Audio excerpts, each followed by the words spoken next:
Курсант пен нұсқаушы қаза тапты. Қарағанды облысындағы ұшақ апатына қатысты жаңа деректер жарияланды.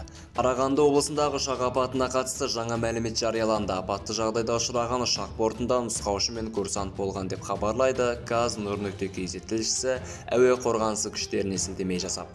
Баспасөз қызметінің хабарлауынша TL-2000 жеңіл моторлы ұшағының апатқа ұшыраған бортында балапан авиациялық оқу-жаттығу орталығы ЖШС базасына нұсқаушы мен әуе қорғанысы күштері әскери институтының 3-ші курс курсанты болды.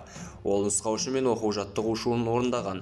Авиациялық оқиға кезінде экипаж қаза тапты. Оқиғаның себептері анықталуда. Авиациялық оқиғаны тергеуде арнайы тағайындалған комиссия жүргізеді. Әуе қорғанысы күштері әскери институты мен балапан АОЖО ЖШС арнасында келісімге сәйкес әскери оқу орындарын курсант оқу-ұшу даярлығы курсының бағдарламасы бойынша практикалық ұшуларды орындайды делінген ведомствоның мәліметінде.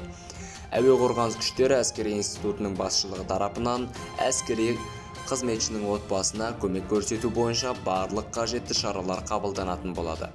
Еске сала кетейік, бұған дейін Қарағанды облысында ұшақ апаты жағдайына ұшырап, нәтижесінде 2 адам қаза тапқанын хабарлаған болатынбыз.